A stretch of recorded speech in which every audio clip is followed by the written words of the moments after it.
গুৱাহাটীত চুৰিকাণ্ড লখৰাৰ প্ৰাগজ্যোতি পথত থকা পংকজ চৌধুৰী ভাড়াতীয়াৰ বাসগৃহত কোনো নথকাৰ সুযোগ লৈ চোৰে চলালে মিছন আৰু চোৰে তলা ভাঙি লুটি নিলে 9 লক্ষাধিক টকাৰ সোণৰ আলংকাৰৰ লগতে 70,000 টকা আলমিৰা ভাঙিবলৈ ব্যৱহাৰ কৰিলে গৃহস্থৰে দা কটাৰী আৰু চোৰে ওলাই যোৱাৰ কিছু দৃশ্য বন্দী হ'ল CCTV কেমেৰাত আৰু পুনৰ গুৱাহাটীত চুৰিকাণ্ড সংঘটিত হৈছে লখৰাৰ প্ৰাগজ্যোতি পথত থকা পংকজ চৌধুৰীৰ ভাড়াতীয়াৰ বাসগৃহত কোনো নথকাৰ সুযোগ লৈ চোৰে চলালে সাফাই আৰু চোৰে তলা ভাঙি লুটি নিলে 9 লক্ষাধিক টকাৰ সোণৰ আলংকাৰ আৰু 70,000 টকা আলমিৰা ভাঙিবলৈ ব্যৱহাৰ কৰিলে গৃহস্থৰে দা কটাৰী আৰু চোৰ ওলাই যোৱাৰ দৃশ্য বন্দী হ'ল CCTV কেমেৰাত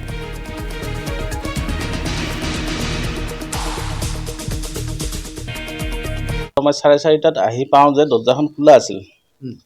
তাৰ পৰা মই ভাবিলোঁ কোন আহিল মোৰ ৰুমত মিছেছত নাছিল সব ঘৰত আছিল মই সোমাই আহি দেখিলোঁ যে মোৰ এইটো ৰুমত আপোনাৰ দৰ্জাখন মেইন খোলা আছিল গডৰেজৰ দৰ্জাখন তো চাওঁ যে তাত দা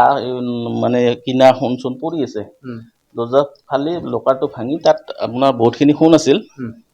তো সেইবিলাক সোণ আৰু কেছ পইচা আছিল 70,000 মান টকা সেইখিনি লৈ গৈছে সোণ আপোনাৰ এতিয়া 9 লাখ মান টকা হ'ব কাৰণ মই 2012তে কিনিছিলোঁ মিছেছৰ কাৰণে 4 লাখ মান টকা দি তাৰপিছত মই ছোৱালীৰ কাৰণে চেইন এডাল বনাইছিলোঁ